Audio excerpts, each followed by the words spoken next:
My name is Rachel Morgan and I am 28 years old.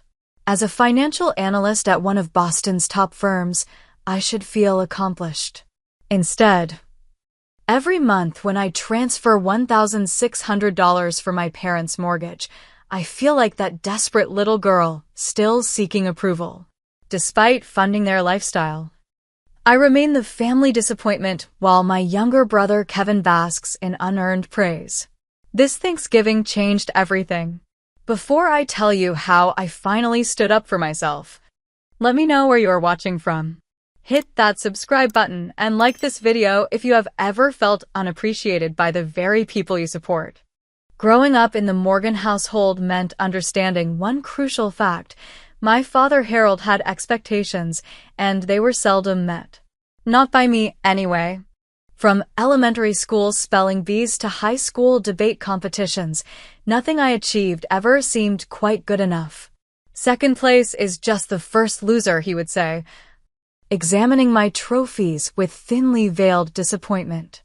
My mother Linda was different, but not better. Where Dad was openly critical, Mom was passively dismissive. "That's nice, dear," she would say, barely looking up from whatever magazine featured my brother's football team. Her indifference cut deeper than Dad's criticism. Then there was Kevin, 3 years younger than me. He became the golden child the moment he threw his first perfect spiral at age 7. His mediocre grades were focusing on what really matters, while my straight A's were trying too hard to show off. When he made varsity as a freshman, my parents threw a backyard barbecue. When I was accepted to Harvard with a partial scholarship, I got a nod and a "well, you always did like books." This pattern continued throughout my childhood. I learned to find validation elsewhere, in teachers' praise, in academic achievements, in the quiet satisfaction of knowing I was building something for myself. I threw myself into my studies, determined to create a life where I wouldn't need their approval. College was my escape. At Harvard, I majored in economics with a minor in computer science, graduating with honors. No one from my family attended the ceremony. Kevin had a football game that day. I told myself it didn't matter. I landed a job at Beacon Financial Partners, one of Boston's most prestigious firms, and built a life for myself in the city. For 5 years, I maintained polite but distant contact with my family. Holiday visits, occasional phone calls, nothing too deep. Then, 3 years ago, everything changed. Dad called on a Tuesday evening, his voice uncharacteristically subdued. He had been laid off after 20 years at the manufacturing plant. At 58, with no college degree and in a shrinking industry, his prospects were grim. Mom had only ever worked part-time at the local library. Their savings, what little they had, were rapidly depleting. The mortgage was 3 months behind. They were about to lose the house I grew up in. I had just received a substantial promotion. My new salary allowed for a comfortable life in Boston's expensive housing market, with enough left over to build my savings and investment portfolio. Without hesitation, I packed up my apartment and moved back to my hometown, renting a small place 15 minutes from my parents. I started paying their $1,600 mortgage directly to the bank. I covered utilities, groceries, car insurance, about $800 in additional monthly expenses. "Just until Dad finds something new," Mom had said, squeezing my hand with tears in her eyes. That was 3 years ago. Dad had found part-time work at a hardware store, bringing in barely enough to cover their personal expenses. Mom had picked up more hours at the library, but the mortgage and utilities remained squarely on my shoulders. $9,600 a year, every year, for 3 years. $28,800 in total so far. Did they appreciate it? Not in any way that mattered. Dad still criticized my investment choices. Mom still compared me unfavorably to Kevin, who had moved to Chicago after college and worked in sales for a sporting goods company. He called on holidays, sent birthday cards, but contributed nothing to our parents' financial situation. Yet somehow he remained the perfect son in their eyes. This year, I decided to host Thanksgiving at my apartment. I had recently been promoted again, and my new place had a dining room that could comfortably fit everyone. I invited Mom and Dad, Kevin, and his new girlfriend, Brittany. I spent weeks planning the perfect menu, incorporating Dad's favorite bourbon-glazed ham alongside the traditional turkey, Mom's sweet potato casserole recipe, and even tracking down Kevin's favorite craft beer. The Tuesday before Thanksgiving, I spent $347 at the grocery store, carefully selecting organic produce, a free-range turkey, and premium ingredients for all the sides. As I loaded the bags into my car, I felt a familiar mixture of hope and dread. Hope that this year would be different. Dread that it would be exactly the same. They'll see how much effort you're putting in, I told myself, adjusting the rearview mirror to back out of the parking space. But as I caught my reflection, eyes already tired from anticipatory stress, another voice whispered, "When have they ever?" Thanksgiving morning arrived with the smell of butter and spices already filling my apartment. I had been up since 5, preparing the turkey, chopping vegetables, and organizing my kitchen for maximum efficiency. The dining table was already set with my best dishes, wedding gifts from a marriage that hadn't worked out, but that's another story. Crystal wine glasses gleamed under the soft light of my grandmother's antique chandelier, the only family heirloom I had managed to claim. As I worked, memories of previous Thanksgivings paraded through my mind. Last year at my parents' house, Dad had complained that the turkey was dry while Mom fretted that I was still single at my age. The year before, they had spent dinner talking about Kevin's recent promotion, barely acknowledging that I had just closed the biggest account of my career. And the year before that, Mom had invited my ex-boyfriend without telling me, hoping to help us reconcile. We hadn't spoken in months. My phone buzzed with a text from Amber, my best friend since college. Survival plan in place? Remember what we talked about, boundaries. I smiled, grateful for her concern. Amber had been my rock through years of family drama. She had offered to join us today as moral support, but I had declined. Some disasters are better faced alone. All good, I texted back. Turkey in oven. Alcohol stocked. Escape plan. Fake work emergency at 8 p.m. if necessary. Her reply came immediately. I'll call at 8 sharp. Use code word spreadsheet if extraction needed. Love you. At 11:30, the doorbell rang. Mom arrived first, carrying a store-bought pumpkin pie despite my assurance that dessert was covered. The table looks nice, she said, surveying my carefully arranged settings. But wouldn't it be better with the blue plates? These white ones are so corporate. I bit back the reminder that she had always used white plates for every holiday. Thanks for the pie, Mom. You can put it in the kitchen. She frowned at the turkey roasting in the oven. You're not using my recipe. I'm trying Ina Garten's method this year, I explained. It involves brining overnight and, well, I hope your father won't mind experiments. You know how traditional he is. Traditional meaning he expected everything exactly as it had always been, except when he wanted something different. I took a deep breath. Can I get you some wine? Mom settled into the living room with a glass of Chardonnay, flipping through channels until she found the parade. I continued cooking, trying to ignore her occasional commentary about my kitchen organization and cooking techniques. At 12:15, Kevin arrived with his girlfriend Brittany. He carried nothing but his phone, which he was scrolling through as he walked in. Brittany at least brought flowers, yellow roses that she handed to me with a genuine smile. These are beautiful, I said, touched by the gesture. Thank you, Brittany. Our pleasure, she said, glancing at Kevin, who was already hugging Mom. Your place is gorgeous. Can I help with anything? Before I could answer, Mom exclaimed, Kevin, look how handsome you are. That Chicago weather must agree with you. Kevin grinned, accepting Mom's adoration as his birthright. The Bears are having a good season, too. My sales numbers for team merchandise are through the roof. That's wonderful, honey. Mom beamed. I handed Brittany a glass of wine. Thanks for the offer to help. Everything's under control. But I appreciate it. Brittany took the wine, her eyes observing the dynamics with quiet intelligence. This is my first time meeting your parents. Kevin's told me so much about your family. I wondered exactly what he had told her. From the sympathetic look she gave me, I suspected more truth than fiction. Dad arrived last at 12:45. 15 minutes before the scheduled mealtime. He carried a six-pack of domestic beer, despite the selection of craft beer I had purchased specifically for the occasion. Place is hard to find. He grumbled by way of greeting.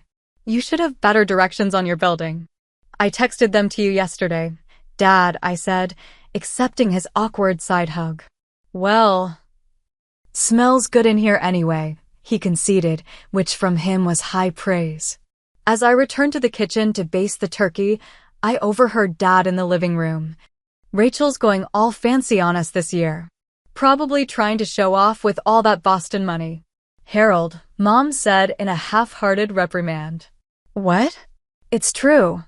All these fancy dishes and expensive wines. Who's she trying to impress? I gripped the counter, knuckles white. $347 in groceries. $1,600 in mortgage payments. $800 in utilities and other bills. All for them. And this was the thanks I got. When Kevin wandered into the kitchen in search of beer, I was still seething. Hey sis, he said, oblivious to my mood. Dad brought Budweiser. Got any in the fridge? There's craft beer in there, I replied. I got that IPA you mentioned liking. Kevin shrugged. Dad says those fancy beers are just for people who want to feel special. I bit my tongue so hard I tasted blood. Take whatever you want, Kevin. As he rummaged through my refrigerator, I checked the turkey one last time. Perfect golden brown skin. Right on schedule. At least something was going according to plan. At precisely 1 o'clock, I announced that dinner was ready. Everyone took their assigned seats at the table. Dad at one end. Kevin and Brittany on one side, Mom and me on the other. The spread looked like something from a food magazine. Herb-roasted turkey, bourbon-glazed ham, 3 different kinds of potatoes. Green bean casserole, homemade cranberry sauce, fresh rolls still warm from the oven. Dad looked at the feast and frowned. Where's the stuffing? It's right here, I said, pointing to the ceramic dish near his elbow. It's cornbread stuffing with sausage and apples. He poked at it suspiciously. Doesn't look like your mother's stuffing. And so it began. Let's say grace, Dad announced, reaching for Mom's hand on one side and Kevin's on the other. We formed our traditional circle, heads bowed. Lord, Dad began. We thank you for this food and for bringing our family together today. We're especially grateful for Kevin making the trip from Chicago to be with us. We thank you for his continued success and for Brittany joining our family circle. We ask your blessing on this meal and on our family bonds, which are more important than any material possessions or worldly success. Amen. My eyes remained closed a beat longer than everyone else's, not in extended prayer, but in disbelief. Not a word of thanks for the meal I had prepared, the home I had provided for the gathering, or the financial support that kept their home from foreclosure. I caught Brittany's gaze across the table, a flash of recognition that told me she noticed too. The turkey looks great, Rachel, Brittany offered as we began passing dishes. Yes, not bad. Mom agreed, in the same tone she might use to praise a child's finger painting. Though I usually leave it in a bit longer. It's perfectly cooked, Brittany countered, slicing into her piece. Moist, but fully done. Did you brine it? Yes, overnight with herbs and citrus, I replied, warming to her genuine interest. Fancy, Dad muttered, helping himself to more ham than turkey. Kevin, already on his second beer, steered the conversation to safer territory. So, Dad, did you watch the Bears game last Sunday? For the next 20 minutes. They discussed football while Mom interjected occasional questions about Brittany's job as a pediatric nurse. I ate silently, wondering why I had bothered with the organic heirloom vegetables and imported cheeses when no one at the table except Brittany seemed to notice or care. "Rachel, how's work?" Brittany asked during a lull in the sports talk, clearly trying to include me. Before I could answer, Mom jumped in. "Oh, she's still at that financial place. Always working such long hours." She turned to Kevin. "Nothing like your job where you get to meet all those interesting sports people." "Actually," I said, setting down my fork, "I was promoted to senior investment strategist last month. I'm now managing a portfolio worth over $300 million for our top clients." "That sounds impressive," Brittany said. Dad snorted. "Numbers on a computer screen. Not like real work." "My work is very real, Dad," I said, feeling heat rise in my cheeks. "Those numbers represent people's retirements. College funds for their kids, security for their families. And good money for you, I bet," he said. "Which is why I don't understand why you're always complaining about helping your family out a little." The room went silent. Even Kevin looked uncomfortable. "When have I ever complained about helping out?" I asked quietly. "Your mother told me you mentioned the mortgage was due next week." As if we didn't know. I turned to Mom, who suddenly became very interested in rearranging the food on her plate. "I only mentioned it because I needed to transfer the money from my investment account. It takes 2 business days. And with the holiday weekend." "There you go again, always bringing up money," Dad interrupted. "We get it, Rachel. You're successful. You make good money. You help us out. Do you want a medal?" "Harold," Mom murmured, but there was no real objection in her tone. "No, Linda, I'm tired of walking on eggshells. Rachel holds this money over our heads like she's some kind of savior." My hands began to shake. 3 years. $28,800. And not once, had I used it to guilt them or demand their gratitude. "I have never held anything over your heads," I said, my voice trembling slightly. "I help because you're my family and you needed it. And we appreciate it," Mom said quickly. "Don't we, Harold?" Dad stabbed a piece of ham. "What I'd appreciate is a daughter who cares about more than her bank account. Family is about loyalty, not dollar signs." "Loyalty?" The word tasted bitter. "I moved back here 3 years ago to help you. I've paid your mortgage, your utilities, your car insurance." Here we go again with the money talk. Dad's voice rose. "This is exactly what I mean. You think because you write some checks, you're entitled to special treatment." "Special treatment?" I echoed in disbelief. "When have I ever received special treatment in this family?" Kevin shifted uncomfortably. "Maybe we should talk about something else." "No," I said firmly. "I want to know what Dad means by special treatment. Do you mean acknowledgement? Basic gratitude? Because I haven't seen much of either." "You want gratitude?" Dad's face flushed red. "Fine. Thank you, Rachel, for doing what any decent daughter would do for her parents." There. Happy now? Something snapped inside me. A decent daughter? What about a decent father? One who doesn't constantly criticize and diminish his child's achievements? One who shows an ounce of appreciation when that child sacrifices her own financial security to save his house? That's enough. Dad slammed his hand on the table, making the plates jump. "I won't be spoken to like this in, well, I would say my house.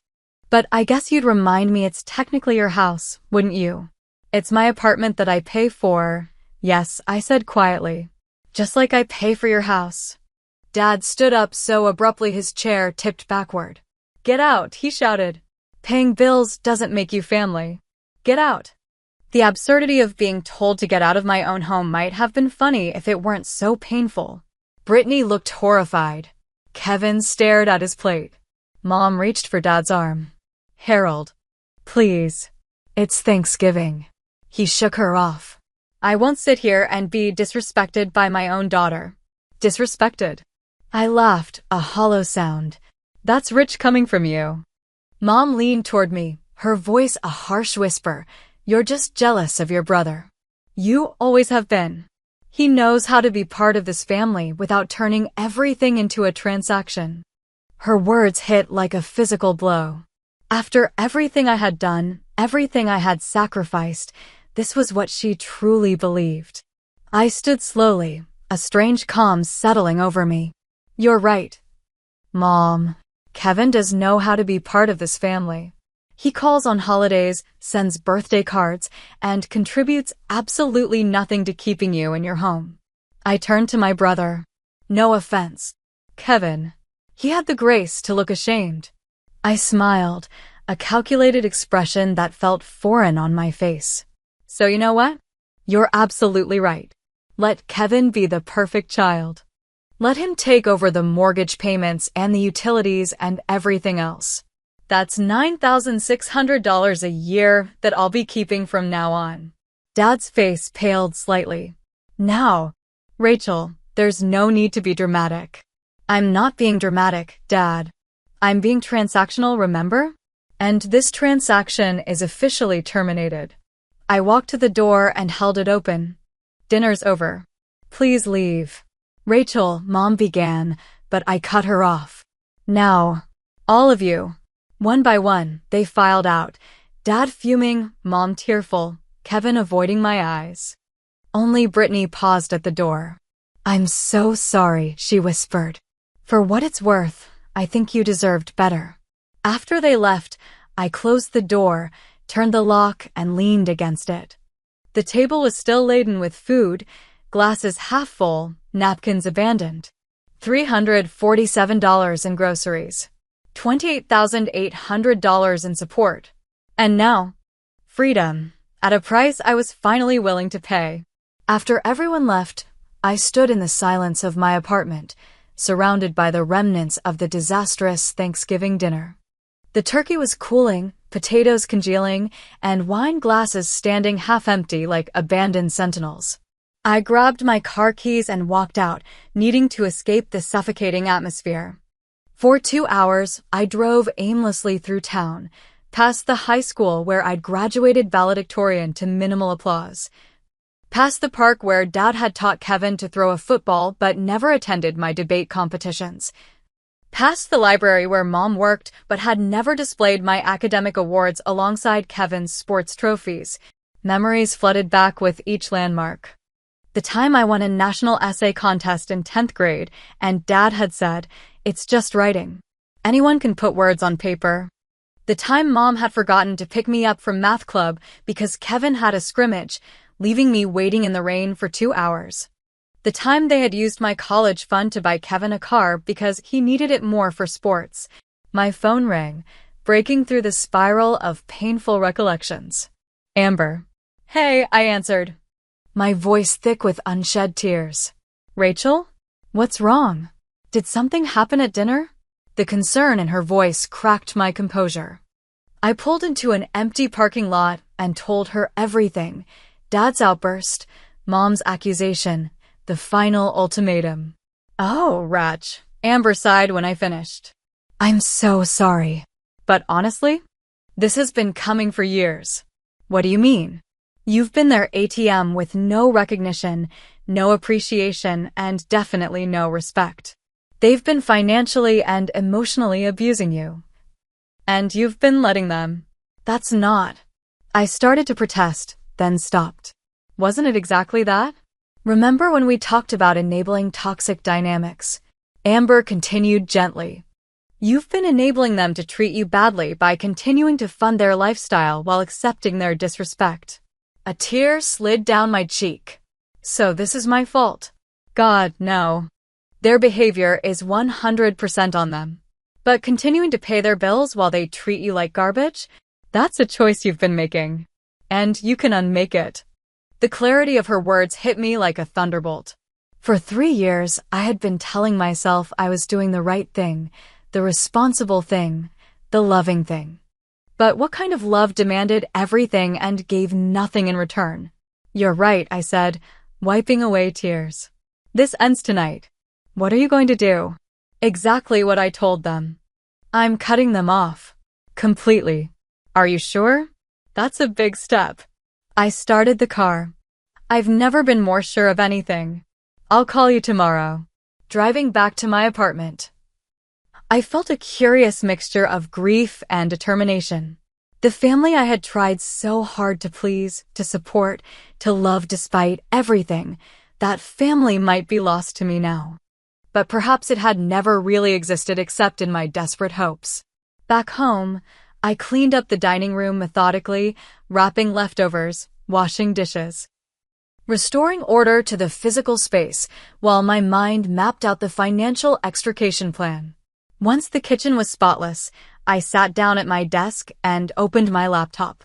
First, I logged into my bank account and canceled all automatic payments to the mortgage company, utility companies, and insurance providers associated with my parents' home. Each cancellation required confirmation, asking if I was sure. Yes, yes, yes. Each click felt like breaking a chain that had bound me for too long.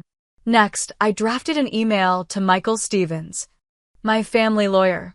Dear Michael, I am writing to formally document my decision to cease all financial support to Harold and Linda Morgan effective immediately. For the past 3 years, I have voluntarily covered their mortgage payment of $1,600 per month and approximately $800 per month in additional expenses, including utilities and insurance.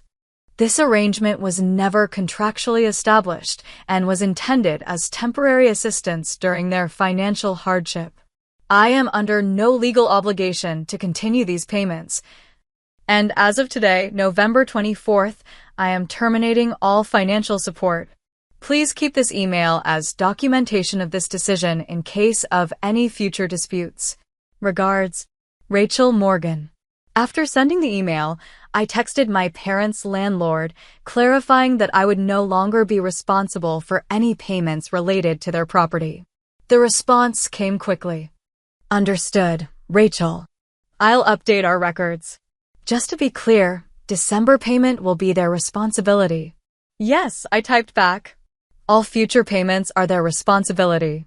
Finally, I logged into the utility company websites and contacted each provider to remove my name and payment information from their accounts. The customer service representative at the electric company sounded sympathetic when I explained the situation. We'll send notification to the account holders that payment information has been changed, she said. They'll have 7 days to update with new payment details before service is affected.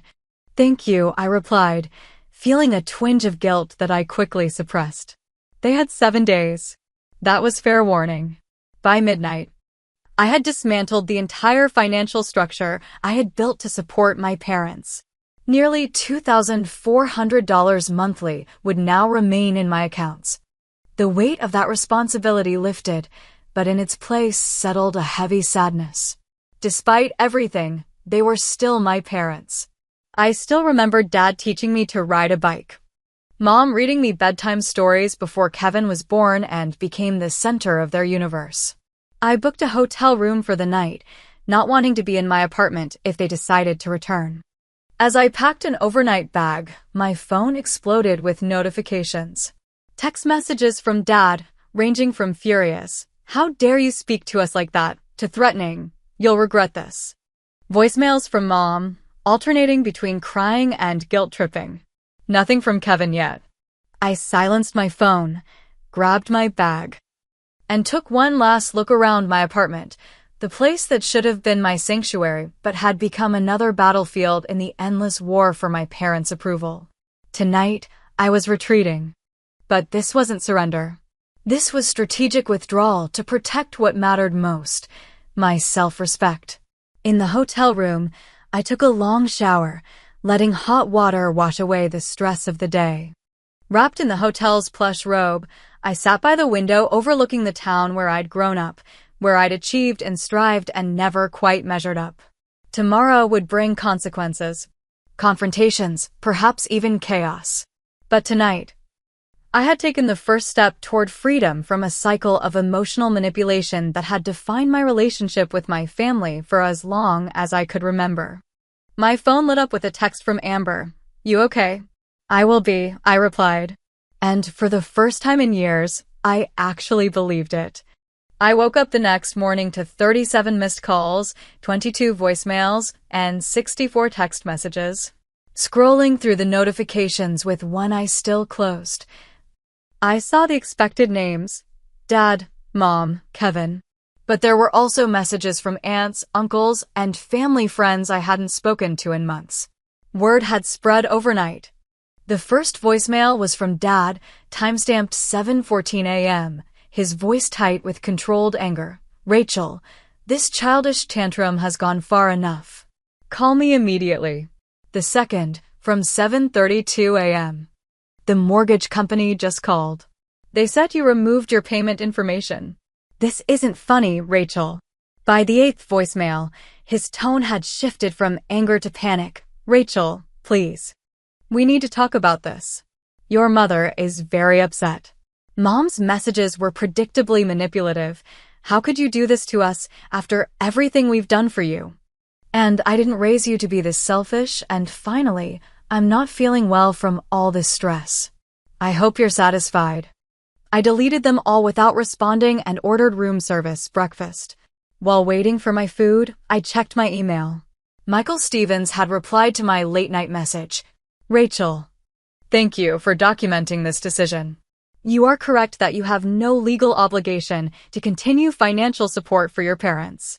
As your lawyer, I must advise you that while they could theoretically attempt legal action claiming an implied contract or detrimental reliance, such claims would be extremely difficult to prove given the voluntary nature of your assistance.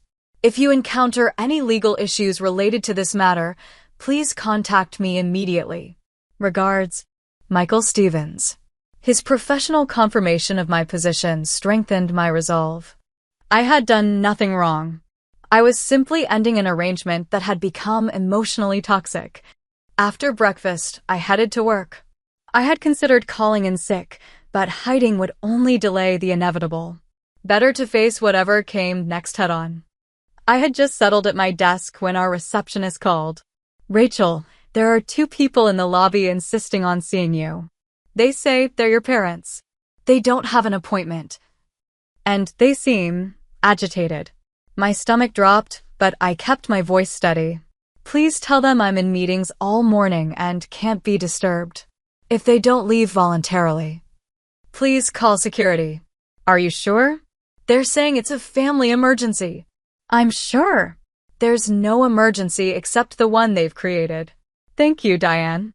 20 minutes later, my boss Jennifer knocked on my office door. "Rachel, do you have a minute?" I looked up, bracing myself. "Of course." Jennifer closed the door behind her. Security just escorted 2 people from the building who claimed to be your parents. They were causing quite a scene in the lobby. Her expression was concerned, but not accusatory. "Is everything okay?" For a moment, I considered a professional deflection. "Everything's fine. Just a misunderstanding." But Jennifer had always been straightforward with me, and I decided to return the courtesy. "No, it's not okay. My parents and I had a significant falling out yesterday. I've been financially supporting them for 3 years. And yesterday I informed them that support is ending. They're not taking it well." Jennifer nodded slowly. "I see. I'm sorry you're dealing with that. Do you need some time off?" Her simple question, free of judgment or prying, brought unexpected tears to my eyes. "No, thank you. Work is actually a good distraction right now." "All right. But the offer stands if you change your mind." She turned to leave, then paused. "And Rachel? I've instructed security not to allow them into the building again without your explicit permission. This is your workplace, and you have the right to do your job without that kind of disruption." "Thank you," I managed, touched by her support. By lunchtime, Kevin had finally texted. "Mom and Dad are freaking out. They say you cut them off completely? Is that true?" I took a deep breath before responding, "Yes. I'm done being the family ATM while being treated like I don't matter." His reply came quickly, "But what about their mortgage? The utilities? What about them, Kevin?" "I've paid them for 3 years. Maybe it's your turn." "You know I can't afford that." I'm barely making enough to cover my own expenses. Then I guess they'll need to figure something out. Sell the house. Downsize. Get better jobs. The options adults normally consider when they can't pay their bills. That's cold, Ratch. Is it? Funny. No one thought it was cold when I was sacrificing my financial future to support them while getting nothing but criticism in return. Kevin didn't respond for several minutes. When he did, his message surprised me. They never told me you were paying the mortgage. They said you were helping out a little with utilities. I had no idea it was everything. A bitter laugh escaped me. Of course, they had minimized my contribution. Acknowledging the full extent of their dependence on me would have required gratitude they weren't prepared to give. Well, now you know. I texted back. And now it's over. That afternoon, I received a call from the mortgage company. I almost declined it, then realized they might need confirmation of my withdrawal. Ms. Morgan? This is Trevor from Homestead Mortgage. I'm calling about the Morgan residence on Maple Street. Yes. I've removed my payment information from that account as I will no longer be making payments on that property. I understand. The primary account holders are attempting to make arrangements, but they've asked that I speak with you directly. They claim there's been a misunderstanding. There's no misunderstanding. I voluntarily paid their mortgage for 3 years. I am now voluntarily stopping. That's all. Yes, ma'am. I'll update our records accordingly. By evening, the situation had escalated. My phone showed a missed call from my Aunt Susan, Mom's sister, followed by a blistering text message. Rachel, I can't believe you would do this to your own parents. They gave you everything growing up, and this is how you repay them? By throwing them out on the street? Your mother is in tears. Your father is talking about having to sell the house. Is that what you want? To destroy your family over money? I didn't bother responding. Aunt Susan had always parroted my mother's version of events without question. She had no idea what the reality had been, either growing up or in recent years. As I drove home from work, I spotted a familiar car parked in front of my apartment building, Dad's old blue Ford. I kept driving, circling the block twice until the car was gone. They were clearly trying to ambush me at home now. I needed a better plan than hotel hopping. Just as I finally parked in my designated spot, my phone rang with an unknown number. Hello? Rachel? It's Brittany, Kevin's girlfriend.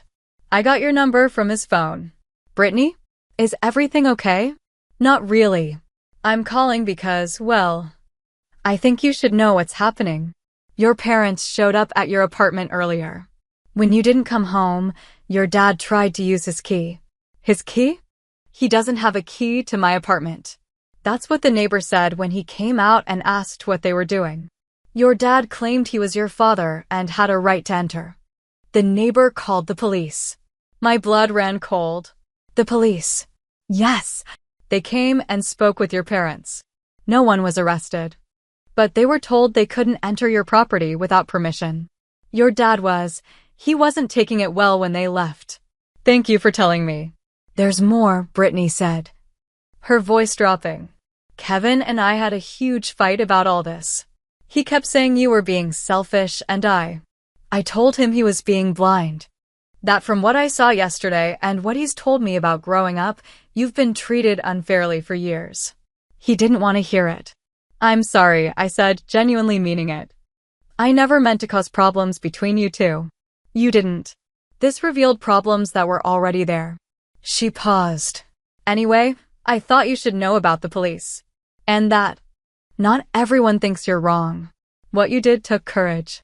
After thanking her again, I called the local police non-emergency line to file a report about the attempted entry and request additional patrols near my building.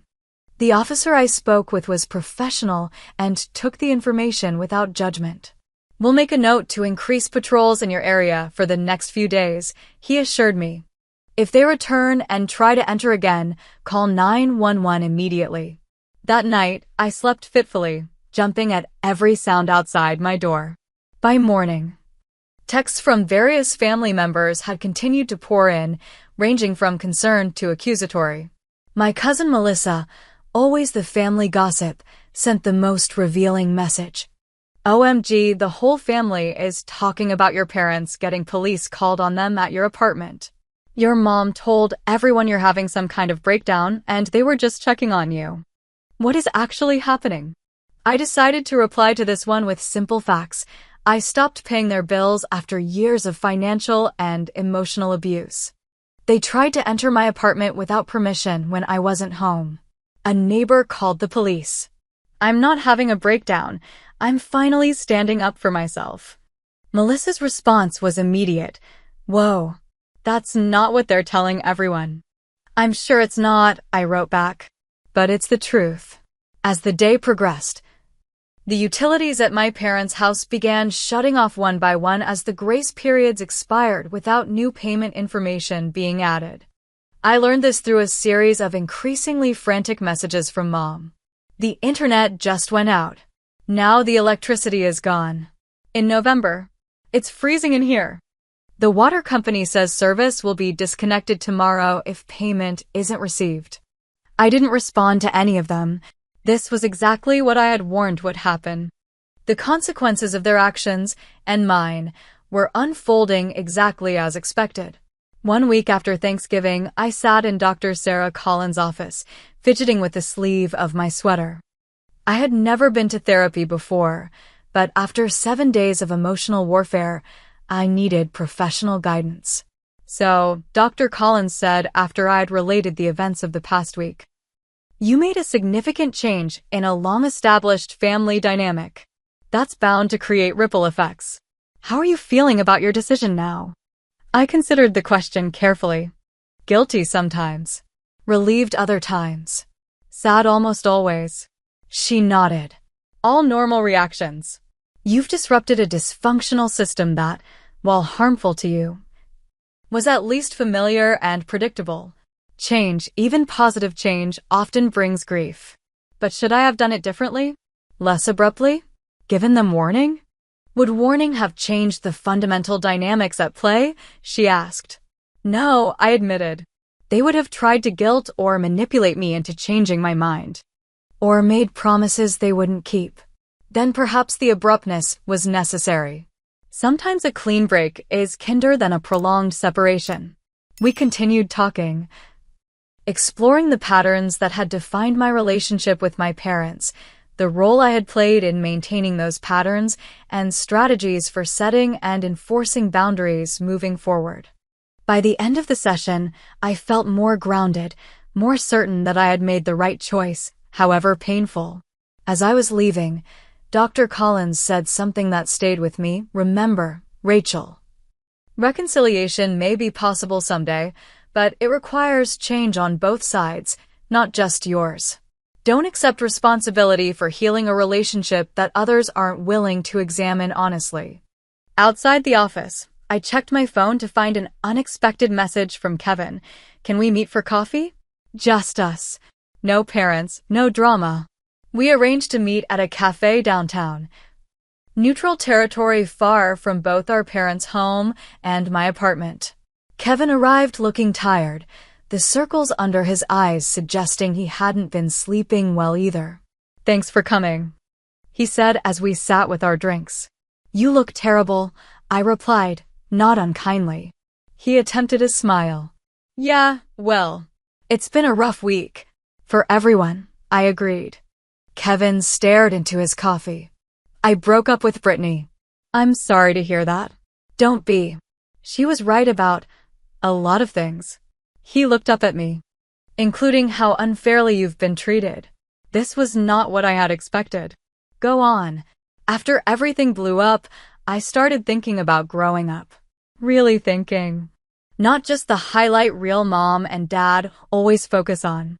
And I realized, you got a raw deal, Ratch.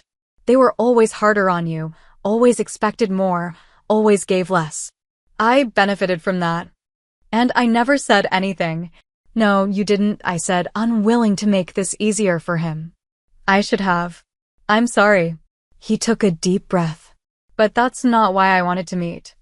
I wanted to tell you that I've taken over the utility payments. Not the mortgage yet. I really can't swing that on my salary, but I'm covering electric, water, internet. And I told them they need to figure out the mortgage themselves. I blinked in surprise. You did? Yeah, they didn't take it well. Dad said I was choosing you over family. He gave a bitter laugh. The irony didn't seem to register with him. I never expected you to pick up the bills, Kevin. I know, but it's the right thing to do. I'm their son too. And I've been letting you carry everything. He hesitated. There's something else you should know. The house is going into foreclosure. They're 3 months behind on the mortgage already. What? But I've been paying it. Kevin looked uncomfortable.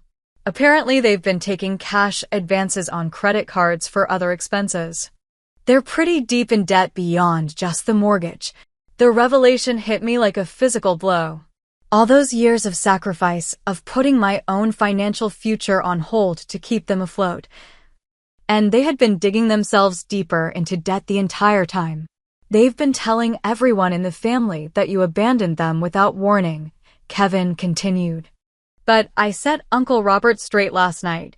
He was pretty shocked to learn you'd been paying their mortgage for 3 years. Is that why he called me this morning? Kevin nodded. Probably. He and Aunt Patricia are talking about letting Mom and Dad stay with them until they figure something out. We talked for another hour, comparing notes on our childhood, acknowledging painful truths we'd both avoided for years. It wasn't complete reconciliation. Too much had happened for that, but it was a start. A recognition that the family narrative had been distorted for too long. As we were leaving, Kevin asked, "Are you going to the family Christmas party at Grandma's?" The annual Morgan family Christmas gathering. I hadn't even considered it. I don't know. It might be too soon. Think about it? It might be good to have allies there. Allies. The word felt strange applied to my family, where I had always felt like an outsider looking in. I'll think about it, I promised. Later that afternoon, I received an unexpected text from Brittany. Kevin told me you two talked. I'm glad. For what it's worth, ending things with him was hard, but necessary. He's got some growing up to do. So do your parents. But you? You're already there. Stay strong. The support from unexpected quarters continued. Jennifer, my boss, called me into her office the following day. Rachel, I've been thinking about your situation. The company has an emergency housing assistance program for employees facing unstable living conditions. Given the circumstances with your family, I believe you qualify. It would cover temporary relocation if you feel unsafe in your current apartment. That's incredibly generous, I said, touched by her concern. But I think I'm okay for now. The police have been patrolling regularly, and my parents seem to have backed off from showing up unannounced. The offer stands if things change. And Rachel? The leadership team has noticed your work this past year. Despite everything going on in your personal life, your portfolio performance has been exceptional. That kind of resilience and focus doesn't go unrecognized here. Her words meant more than she could know, professional recognition based solely on merit, not tempered by comparison to a golden child or diminished by arbitrary standards I could never meet. Not everyone was so supportive, of course. 3 days later, I ran into my mother at the local grocery store. I had been avoiding their neighborhood, but had never expected to see her across town at the store near my apartment. Rachel, she said, blocking my path in the produce section. Her appearance shocked me. She looked years older, the lines around her mouth deeper, her hair unwashed. Mom, I acknowledged, keeping my voice neutral. Excuse me, please. That's it? That's all you have to say to me after what you've done to our family. Other shoppers were beginning to stare. I lowered my voice. This isn't the place, Mom. Where's the place then? You won't answer our calls. You've turned your brother against us. You've turned family friends against us. I've simply told the truth, Mom. If that turns people against you, maybe consider why. Her face contorted. The truth? You want truth? The truth is you've always been selfish. Always thought you were better than us with your fancy degree and your big job. We gave you everything growing up. No, you didn't, I interrupted, finally reaching my limit. You gave Kevin everything. You gave me scraps of attention when it was convenient. You took my college fund for his car. You forgot my high school graduation because he had a baseball game. You. See? Always keeping score. She cried loudly enough that a store employee began walking toward us. Always the victim. Ma'am, the employee said cautiously. Is everything okay here? No, my mother's fat. My daughter is publicly humiliating me, just like she's been trying to destroy our family. The employee looked uncomfortably between us. I'm going to have to ask you both to take this outside. You're disturbing other customers. I was just leaving, I said, abandoning my half-filled cart. As I walked away, my mother called after me. This isn't over, Rachel. Families don't just end because one person decides to walk away. Her words followed me to the parking lot, where I sat in my car, hands shaking on the steering wheel. She was right about one thing. This wasn't over. The confrontation had been recorded on someone's phone, and by evening, the video was circulating among local social media groups. Financial analyst publicly berated by mother in Thompson's grocery, read one post. Accompanied by the video showing my mother's tirade and my hasty exit. Colleagues sent concerned messages. Friends I hadn't spoken to in years suddenly reached out, curious about the family drama now playing out semi-publicly. The boundary between my professional reputation and personal life, a line I had always carefully maintained, was blurring dangerously. That weekend, I attended my first holiday party of the season at Amber's apartment, surrounded by friends who knew me, valued me, and expected nothing from me except my company.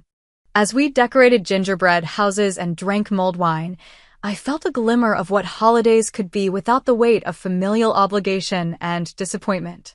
To chosen family, Amber toasted, raising her glass. The people who love us because they want to, not because they have to. To chosen family, we echoed, and in that moment, surrounded by genuine warmth and acceptance, I understood that I hadn't lost a family. I had found one worthy of the name.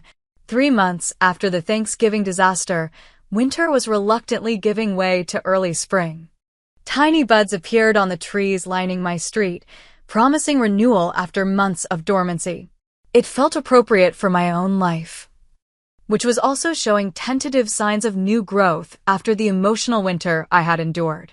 My weekly sessions with Dr. Collins had become an anchor, helping me process the complex grief of family estrangement. Grief. I had questioned initially, but no one died. Grief isn't just about death, she explained. It's about loss. You've lost the family you hoped for, the relationships you worked to maintain, and the fantasy that things might somehow improve if you just tried hard enough. That deserves to be mourned. So I mourned, for the supportive parents I had never had, for the brother who had been set against me from childhood, for the years spent seeking approval that was always just out of reach. And gradually, the mourning gave way to acceptance, and acceptance to a tentative sense of peace. The practical consequences of my decision had unfolded as expected. My parents' house was now deep in foreclosure proceedings, the formal notices piling up as the bank prepared to reclaim the property. Kevin had maintained the utility payments, true to his word. But the mortgage was far beyond what either of us had realized. Years of hidden debt had created a financial hole too deep to escape without drastic measures. Uncle Robert and Aunt Patricia had offered my parents temporary housing in their guest room, an arrangement that Kevin reported was already showing signs of strain. Dad refuses to look for anything beyond part-time work, he told me during one of our now regular coffee meetings. Says at his age, he shouldn't have to start over. Uncle Robert disagrees. And Mom? I asked, still cautious when discussing our parents directly. She's taken more hours at the library. And he hesitated, she's been asking about you. What about me? How you're doing? If you seem okay. If you ever mention them. Kevin stirred his coffee. I think reality is finally setting in that this isn't just a phase you're going through. It's not, I confirmed. This is permanent unless some fundamental things change. I know. I told her that. He looked up. She asked me to give you this. He handed me an envelope. My name written on the front in my mother's familiar handwriting. I took it cautiously, as if it might bite. You don't have to read it now, Kevin said. Or ever. But she asked me to deliver it. I slipped the letter into my purse, unsure whether I would open it at all. Dr. Collins had warned me about being pulled back into old patterns through guilt or manipulation, and a letter seemed like a perfect vehicle for either. Later that night, alone in my apartment, curiosity overcame caution. I opened the envelope and unfolded 2 pages of stationery. Dear Rachel, it began. I don't know if you'll read this. Kevin says he'll give it to you, but I understand if you throw it away unopened. I would, in your position.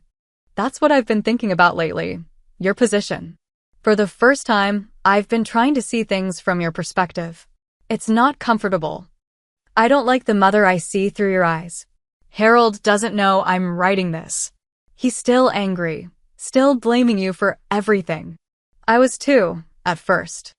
It was easier than looking at my part in all this. The truth is, I've never been fair to you. I favored Kevin from the moment he was born. He was easier, happy, uncomplicated, satisfied with simple praise. You were always more intelligent, more perceptive, more demanding. You saw through empty words. You needed substance I wasn't equipped to provide. So I took the easy route. I poured my limited emotional resources into Kevin and left you to fend for yourself. Then I convinced myself you were fine that way. Independent, self-sufficient. I told myself you didn't need the attention Kevin did. I was wrong. I'm not asking for forgiveness. I'm not even asking for another chance. I just wanted you to know that I see it now, too late. But I see it, the damage we did. The daughter we lost because we couldn't appreciate the remarkable woman she became. We're moving in with my sister in Arizona next month. The house will be gone by then. It's for the best. Too many ghosts there anyway. I hope you're well. I hope someday we might talk again, though I understand if that never happens. Mom. I read the letter 3 times, searching for the usual manipulations, the guilt trips, the subtle jabs. They weren't there. Instead, I found something I had never expected from my mother: accountability. Limited, belated, but real. I didn't respond immediately. Instead, I brought the letter to my next therapy session where Dr. Collins helped me process my complicated reactions. This seems like a significant step for your mother, she observed. But remember, one letter doesn't erase years of behavior. If there's to be any reconciliation, it would need to be gradual, with clear boundaries and consistent change over time. I'm not sure I even want reconciliation, I admitted. Part of me feels lighter without them in my life. That's valid too. You're not obligated to rebuild relationships simply because you share DNA. The question is what serves your well-being now and going forward. What served my well-being turned out to be continuing the separation while acknowledging my mother's letter with a brief, civil response. Mom, thank you for your letter. I appreciate the reflection it represents. I'm not ready for further communication at this time, but I wish you well in Arizona. Rachel. Short. Neither warm nor cold, leaving the door neither fully closed nor wide open. It was all I could honestly offer. With Kevin, things continued to improve gradually. Our shared history created a bond that, while damaged, wasn't beyond repair. He had begun to see our childhood through clearer eyes, recognizing the ways he had been weaponized against me in family dynamics neither of us had created. I was thinking about that science fair in 7th grade, he said during one of our meetings. When you built that amazing solar system model with the working lights, and Dad made such a big deal about my participation ribbon in the track meet that fell on the same day. I remember. I said, surprised he did too. You spent weeks on that model. It was incredible. Should have won first place, not third. And all anyone talked about at dinner was my stupid ribbon. He shook his head. I knew it was wrong even then, Ratch. I just didn't say anything because, well, it felt good to be the favorite. You were a kid, Kevin. Neither of us created that dynamic. No, but I benefited from it. And now I'm trying to figure out who I am without it. He gave a wry smile. Turns out the golden child identity doesn't prepare you very well for actual adulthood. Professionally, the aftermath of the Thanksgiving incident had eventually stabilized. The viral grocery store confrontation had faded from local social media, replaced by newer community dramas. Jennifer had proven to be an unexpected ally, shielding me from potential professional fallout and even recommending me for a prestigious financial advising certification program. Your ability to maintain excellent work while handling personal challenges shows exactly the kind of resilience our top clients need in an advisor, she told me when announcing my acceptance to the program. Emotions and finances are always intertwined. Someone who understands that connection firsthand has an advantage. As spring advanced, I created new traditions and connections. Sunday brunches with Amber and our circle of friends. Volunteer work at a financial literacy program for young adults aging out of foster care. A tentative first date with Michael, a kind-eyed architect I met through the volunteer program. One unseasonably warm Saturday in late April. I was returning from a morning run when I spotted a familiar figure waiting near my apartment building. My father, looking older and somewhat diminished in the bright sunlight. My steps slowed as I approached cautiously. Dad? He turned, clearly nervous, hands shoved deep in his pockets. Rachel, I wasn't sure you'd talk to me. That depends on what you want to say. He nodded, accepting the conditional nature of the conversation. I won't take much of your time. Before we leave for Arizona, I needed to say something in person. He took a deep breath. You were right. About a lot of things. I wasn't fair to you. I didn't appreciate what you did for us. The admission, so long awaited, felt strangely anticlimactic. Thank you for saying that. I'm not good at this, he continued, staring at the sidewalk. Admitting when I'm wrong. Your mother always said it was my worst quality. A ghost of a smile crossed his face. One of many, according to her these days. Arizona is a fresh start, I offered neutrally. Yes. At my age. He shook his head.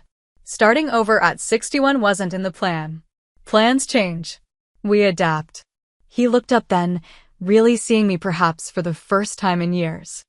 You turned out well, Rachel. Strong. Smart. That wasn't because of us. It was despite us. I want you to know I recognize that. The words unlocked something in my chest. Not forgiveness exactly, but a releasing of something tightly held. I appreciate that, Dad. We stood in awkward silence for a moment before he spoke again. We're leaving next week. Your mother has the address. If you ever want to, well, it's there if you need it. Safe travels, I said, not committing to more. He nodded, understanding the boundary. Take care of yourself, Rachel. I am. I replied. For the first time in a long time, I really am. As he walked away, I felt no dramatic surge of emotion, no cinematic reconciliation, no profound catharsis. Just a quiet acknowledgement that sometimes healing doesn't look like complete restoration. Sometimes it's just about reaching a place where the past no longer dictates the future. That evening, I hosted dinner for Amber, Kevin, and a few close friends. As we gathered around my table, the same one where Thanksgiving had imploded 4 months earlier, I looked at the faces of these people who chose to be in my life, who valued me as I was, who expected nothing beyond mutual respect and genuine connection. What are you smiling about? Amber asked, passing me a basket of bread.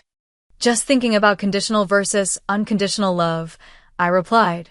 All my life, I thought family love was supposed to be unconditional, but it came with so many conditions I could never meet. And here, with friends, where we could walk away at any time. This feels more unconditional than anything I grew up with. Kevin raised his glass to finding the right conditions to thrive and the courage to create them when necessary. As our glasses clinked together, I realized that the family I had lost had never really existed except in my desperate hopes and futile efforts. What I had found instead: self-respect, true friendship, honest connection, and yes, even a cautiously healing relationship with my brother, was real, solid, and mine to keep. The journey hadn't been easy. The $28,800 I had spent supporting my parents might never be repaid. The emotional cost had been higher still, but as I looked around at my chosen family, I knew with absolute certainty it had been worth every penny. Have you ever had to make a difficult choice between supporting family and protecting your own well-being? What boundaries have you set in your relationships? I'd love to hear your thoughts in the comments below. Don't forget to like this video if it resonated with you. Subscribe for more stories of personal growth through difficult situations, and share with someone who might need to hear that it's okay to choose yourself sometimes. Thank you for listening to my story, and remember, true family supports your wings, not clips them. I am Jessica Rivers, 29, standing in the shadow of my sister Amy's newly built mansion while I clutch the rusty key to a rotting garden shed. That shed was my parents' idea of a fair inheritance after they secretly sold our family home and handed my sister a $1.5 million check with champagne and tears of joy. They all laughed when I accepted the shed without complaint. Their laughter died when the bulldozers arrived 1 month later. Their faces turned ghostly white when I unrolled the blueprints in front of them. If you have ever been the forgotten child in your family, stay with me and hit subscribe, because what happened next changed everything for my family forever. Growing up as the younger daughter in the Rivers family meant living in Amy's shadow. Amy was everything my parents wanted: sociable, traditionally beautiful, and always following their life script without question. She was 3 years older, which might explain some of the preferential treatment, but as I grew older, the pattern became impossible to ignore. Every Christmas told the same story. Amy would receive lavish gifts, designer clothes, expensive electronics, even a car on her 16th birthday. My gifts were practical afterthoughts: socks, school supplies, or books that were clearly purchased during last-minute shopping trips. I remember the Christmas when I was 12 and Amy 15. She unwrapped a brand new laptop while I received a set of pencils and a journal. When I couldn't hide my disappointment, my mother said, "Jessica, you should be grateful for what you get. Besides, you like to write, don't you?" As if a $12 journal equaled a $1,200 computer. Birthdays followed the same pattern. Amy's celebrations were elaborate affairs with catered food and dozens of guests. Mine were often forgotten or minimized. "We already spent so much on Amy's birthday last month," was the common refrain. When I turned 16, hoping for at least acknowledgement similar to what Amy received, my parents gave me a used bicycle and told me I should appreciate the exercise. The favoritism extended beyond material items. My academic achievements were consistently overlooked while Amy's mediocre grades were celebrated. I graduated top of my class, earned a full scholarship to a prestigious university, and completed my master's degree in urban planning with honors. My graduation ceremony? My parents arrived late and left early because Amy had a minor art exhibition the same day. "We're just so proud of Amy for finding her passion," my mother gushed as they prepared to leave my graduation reception. The fact that I had found my passion in urban development and excelled at it seemed irrelevant. My father was no better. A successful business owner. He often took Amy to meetings and introduced her proudly to his colleagues. "She has a natural business sense," he would say, despite Amy showing little interest in anything beyond spending his money. When I asked to accompany him to an urban development conference related to my field, he dismissed the idea. "Those things are boring, Jessica. Focus on something more suitable for your personality." What did they think my personality was? I was driven, analytical, and passionate about creating sustainable living spaces. I secured internships independently, built my professional network without their help, and eventually landed a position at a respected urban planning firm. When I shared the news, my mother's response was, "That's nice, dear. Did you hear Amy is dating a doctor now?" Sarah, my best friend since college, was often appalled at how my family treated me. "Your parents are blind," she would say after witnessing particularly painful family gatherings. "You're incredible, and they can't even see it." I tried addressing the favoritism once when I was 24. After another family dinner where my parents fawned over Amy's new condo, which they had helped finance, while ignoring my promotion, I finally spoke up. "Do you realize how differently you treat us?" I asked as we sat in the living room. My mother looked genuinely confused. "What are you talking about? You've always favored Amy. Her accomplishments, her needs, her wants always come first." My father dismissed me with a wave. "Don't be ridiculous, Jessica. We love you both equally. Amy just needs more support." Amy, ever the performer, teared up. "I can't believe you would say something so hurtful. Mom and Dad have always been fair." Somehow, I became the villain for pointing out the obvious. I was labeled overly sensitive and competitive. The gaslighting was so effective that I sometimes questioned my own perceptions. Despite everything, I maintained a relationship with my family. I visited monthly, called weekly, and showed up for every holiday. Part of me hoped that eventually they would see me, really see me and my accomplishments. Another part simply didn't want to lose the only family I had. Amy married Eric, a surgeon from a wealthy family, when I was 26. Their wedding was a $100,000 extravaganza that my parents paid for without hesitation. They bought the newlyweds a new car as a wedding gift. When Amy announced her pregnancy 6 months later, my parents were ecstatic. "Finally, we'll be grandparents," my mother exclaimed, as if my potential to provide grandchildren didn't exist. When I brought home Brandon, a kind and successful architect I had been dating for over a year, my parents were polite but disinterested. "What do your parents do?" was my father's primary question, sizing up Brandon's family wealth rather than his character. "You could do better," my mother whispered to me in the kitchen. Amy's Eric comes from such a good family. Through it all, I built my own life.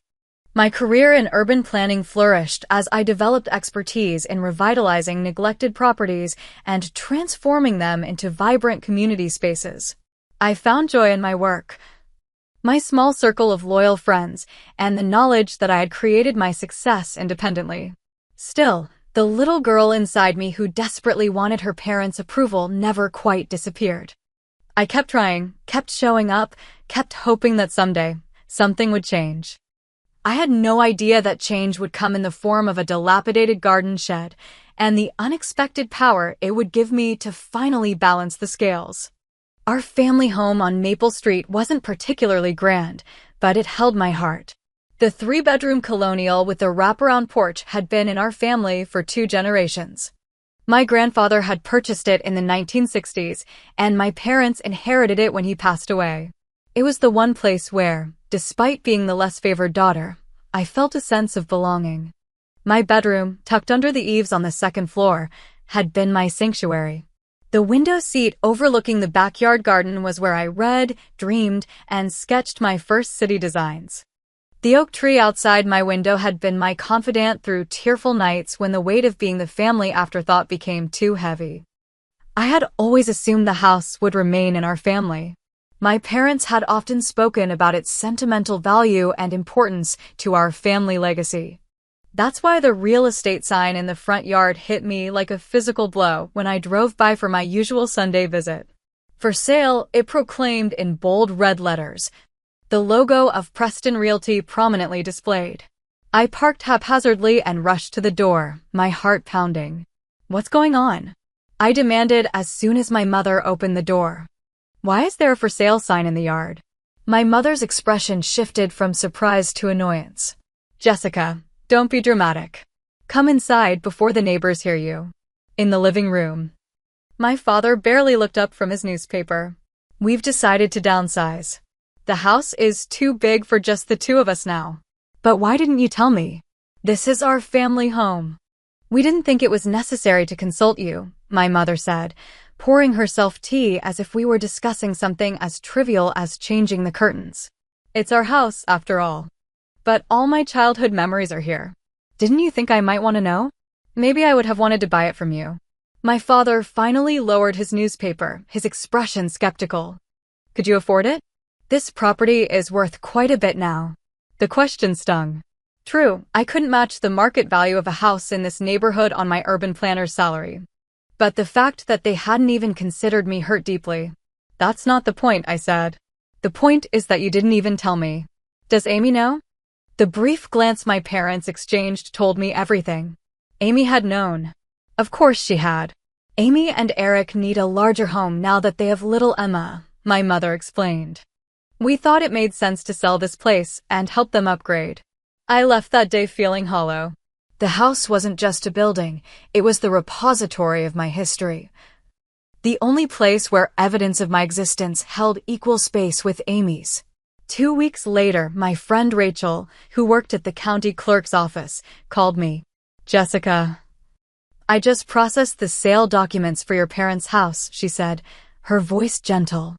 I thought you should know. The house had sold for $1.7 million, a testament to the neighborhood's gentrification and the property's substantial lot size. I thanked Rachel for letting me know, a numbness spreading through me. That Sunday, my parents called a special family dinner. We have exciting news, the text message read. I assumed they wanted to formally announce the house sale, perhaps explain their plans for retirement. When I arrived at their temporary rental condo, Amy and Eric were already there, Amy bouncing baby Emma on her hip while describing her latest shopping expedition. My parents beamed at them adoringly. Dinner was the usual exercise in Amy worship. Her parenting skills, her volunteer work at the hospital auxiliary, once a month for 2 hours, her plans to redecorate their already luxurious home. I sat quietly, pushing food around my plate and waiting for the real purpose of the gathering. After dessert, my father cleared his throat. As you girls know, we've sold the family home, he began, his tone ceremonial.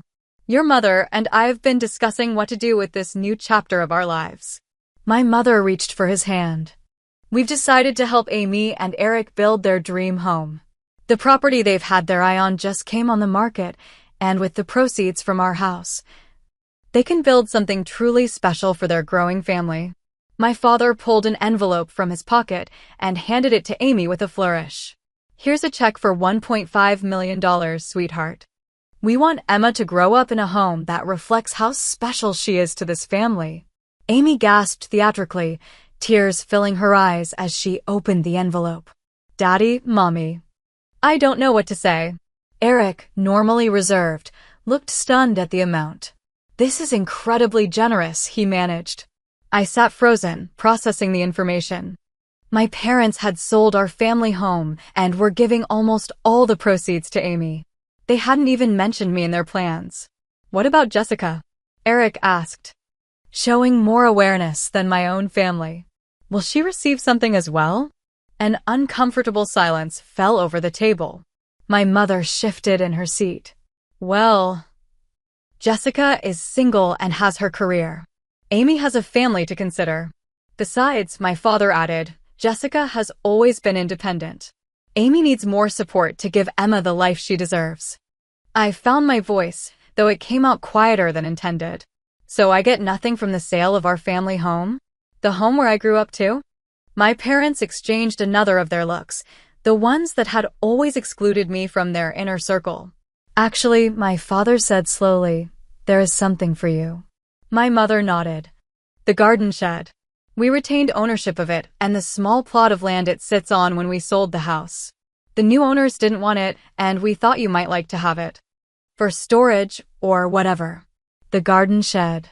The dilapidated, leaking structure at the far corner of the property that housed rusty tools and generations of spiders. That was my inheritance. We'll sign the deed over to you, my father continued. It's not much, but it's something to remember the old place by. Amy giggled, covering her mouth with perfectly manicured fingers. Maybe you could fix it up, Jess. Make it one of those tiny houses you urban types are always going on about.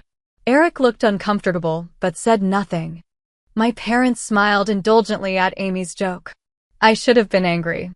I should have shouted or cried or stormed out. Instead, a strange calm came over me. Thank you, I said quietly. I would like to have the shed. They laughed. All three of them, my parents and Amy, laughed at what they perceived as my pathetic gratitude for their scraps. Well, that's settled then, my father said, turning back to Amy. Now, tell us more about these architectural plans you've been working on. As Amy launched into descriptions of marble foyers and custom closets, I sat silently, turning over an unexpected realization in my mind. I remembered something about that shed, something from long conversations with my grandfather before he passed, something that my parents, who had never paid attention to the property's history, clearly didn't know. I accepted the deed to the shed the following week, quietly filed it away, and began making plans that would wipe the smug smiles from their faces forever. The drive home from that devastating dinner remains a blur in my memory. I made it to my apartment somehow, fumbled with my keys at the door, and collapsed just inside the entryway. The sobs came then, great, heaving cries that seemed to start in my soul and tear their way out through my chest. Sarah found me there an hour later, still curled on the floor. I had texted her a single word, emergency, before dropping my phone and surrendering to my grief. Sarah, loyal as always, used her spare key and came running. Jessica, what happened? She knelt beside me, her face creased with worry. I could barely form coherent sentences, but Sarah pieced together the story from my fragmented explanations. Her expression shifted from concern to outrage. They gave her $1.5 million and you got a rotting shed? That's beyond favoritism. It's cruel. She helped me to the couch, wrapped me in a blanket, and poured us both generous glasses of wine. I've never liked how they treat you, but this is a new low. The next morning, with puffy eyes and a throbbing headache, I called in sick to work for the first time in years. Sarah had stayed overnight, sleeping on my couch to ensure I wasn't alone. She made coffee and sat with me as I cycled through grief, rage, and a deep, aching sense of rejection. I always knew I was second best, I said, staring into my coffee cup. But I didn't think I meant nothing to them. Sarah squeezed my hand. You are not nothing, Jessica. You are brilliant, kind, and stronger than anyone I know. If they can't see that, it's their tremendous loss. After Sarah left for work, I sat in the quiet of my apartment, trying to process what had happened. The family home sold. My sister, given a fortune. My parents, revealing the true depth of their indifference toward me. And me, left with a decrepit garden shed as my inheritance. I remembered my grandfather sitting with me on the porch swing when I was a child, telling stories about the property. He had loved that house, had expanded the original property by purchasing adjacent lots over the years. I wished he were here now. He had always seen me, valued me in a way my parents never had. 3 days later, I drove to see the shed, my shed, according to the deed my father had ceremoniously handed me, as if bestowing a great gift instead of an insult. The new owners of the house were still moving in, but the shed stood at the far corner of the property, accessible by a narrow gravel path that ran alongside the neighboring lot. Standing before it, I felt a fresh wave of humiliation. The structure was worse than I remembered, approximately 12 by 16 feet, with peeling paint, a sagging roof, and windows so grimy they were nearly opaque. This was what my parents thought I deserved, while Amy would build a mansion with their blessing and financial support. I used the ancient key my father had given me, jiggling it in the rusty lock until the door creaked open. Inside, cobwebs draped from the rafters. Garden tools long past their usefulness leaned against the walls. The scent of mildew and decay filled the air. Tears threatened again. But something else stirred within me, curiosity, sparked by distant memories. My grandfather's voice seemed to whisper in my ear, "Always know what you own, Jessica. Knowledge is power." I returned home and dug through old boxes until I found what I was looking for, a leather-bound journal my grandfather had given me shortly before his death. For when you're ready to understand the legacy, he had said cryptically. I had flipped through it years ago, seeing property notes and land surveys that meant little to me then. Now, I opened it with new purpose. What I discovered over the next few hours shifted something fundamental in my understanding of my family's property. According to my grandfather's meticulous records, the garden shed sat on a separate lot, not part of the main house property at all, but a distinct 2-acre parcel he had purchased in the 1970s from a neighboring farmer. The lot had its own deed and property lines that extended well beyond the shed itself, encompassing a significant wooded area behind it. Could it be possible that my parents didn't know this? That in their haste to favor Amy, they had inadvertently given me something of real value? I needed to verify my grandfather's notes. The next morning, I contacted a land surveyor recommended by a colleague at my urban planning firm.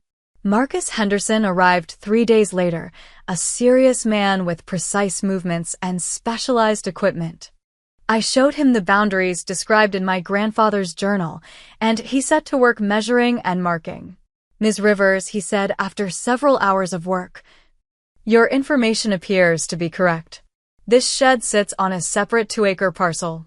According to my measurements, the property line extends approximately 400 feet in that direction. He pointed toward the wooded area, and about 220 feet in width. It's quite a substantial piece of land, especially in this developed neighborhood. I thanked him and paid his fee, my mind racing with possibilities. The next step was clear. I needed legal confirmation. Thomas Blackwell was a property attorney with a reputation for thoroughness. I brought him my grandfather's journal, the deed my father had signed over to me, and the surveyor's report. This is fascinating, Thomas said, reviewing the documents. Your parents signed over the deed to this entire parcel, presumably thinking it was just the shed and perhaps a few feet around it. But legally, you now own this entire 2-acre lot, which, I must tell you, is extraordinarily valuable in this area. How valuable? I asked. Given current development trends in this neighborhood? Several $1 million, potentially. Especially if it could be developed for residential use, which, based on my preliminary review of zoning regulations, it could be. I left Thomas's office with my head spinning. The shed my parents had mockingly given me sat on land potentially worth millions. Land that I now legally owned. Land that bordered the property where Amy and Eric planned to build their dream mansion. I kept this discovery to myself as Amy began construction on her palatial home. My parents called regularly with updates on Amy's amazing house, describing the imported marble, custom cabinetry, and resort-style pool being installed. You should see the view from the master bedroom, my mother gushed during one call. It overlooks those beautiful woods. So peaceful and private. Those beautiful woods. My woods. Meanwhile, Amy became increasingly insistent about the shed. When are you going to clear that eyesore? She texted. Our architect says it's visible from our property and ruins the aesthetic. I'll take care of it soon, I replied vaguely. Well, hurry up, came her response. We're planning a housewarming in 3 months, and I don't want that disgusting shed photo bombing our celebration. My parents joined the pressure campaign. Jessica, be reasonable, my father said during a strained Sunday dinner. That shed is falling apart anyway. Let us send a crew to demolish it for you. No, thank you, I said calmly. I have plans for it. What plans could you possibly have for a rotting shed? My mother asked incredulously. I smiled. You'll see. Urban planning taught me to see potential where others saw only decay. Every abandoned warehouse, every neglected lot, every forgotten corner of a city contained possibilities waiting to be realized. My 2 acres with the dilapidated shed was no different, except this was personal. I started by consulting the zoning maps for the area, leveraging my professional access to city planning resources. The property was zoned residential, allowing for multiple units per acre, perfect for what was forming in my mind. James Sullivan, a former colleague who had moved into private development, met me for coffee the week after my visit to the attorney. James had always respected my eye for viable projects, and I trusted his expertise in turning plans into reality. A 2-acre lot in that neighborhood. He whistled low after I explained my situation. Jessica, that's gold. Especially with the housing shortage and the expansion of the tech corridor nearby. I'm thinking townhomes, I said, sliding my preliminary sketches across the table. Luxury units with sustainable features. Something that complements the neighborhood but maximizes the space. James studied my drawings. This could work beautifully. 4 to 6 high-end townhomes would fit comfortably on that lot, leaving room for green space. The profit margin would be substantial. What about financing? I asked. This was my biggest concern. My savings were modest, nowhere near what would be needed for a development project. James smiled. Let me introduce you to some investors I work with. With land this valuable as collateral and your professional background, I think they'll be very interested. The meeting with Greenfield Investments exceeded my expectations. Eleanor Greenfield, the firm's founder, was impressed by both the property's location and my detailed vision for its development. We typically look for projects with both financial viability and community enhancement, she said, reviewing my proposal. This checks both boxes. The neighborhood needs more housing options. And your design incorporates the environmental elements our firm values. By the end of the meeting, I had preliminary approval for financing.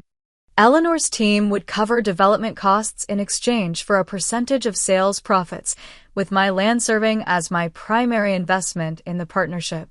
With financing secured, I moved on to the architectural plans. Catherine Lin, an award-winning architect known for blending modern design with environmental sensitivity, helped translate my vision into detailed blueprints. These will be showcase properties, she assured me as we finalized the designs. For luxury townhomes, each with 3 bedrooms, rooftop gardens, and state-of-the-art energy systems. They'll sell quickly. As the plans progressed, I experienced conflicting emotions. Excitement about the project mixed with anxiety about the inevitable confrontation with my family. Part of me wanted to tell them immediately, to watch realization dawn on their faces as they understood what they had given away.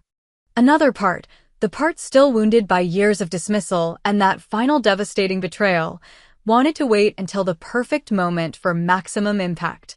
I chose the latter. Let them continue believing they had given me nothing of value. The revelation would be all the more powerful when it came. Sleep became elusive as the project developed. I would lie awake, imagining Amy's reaction when she realized her mansion would soon overlook a construction site rather than peaceful woods.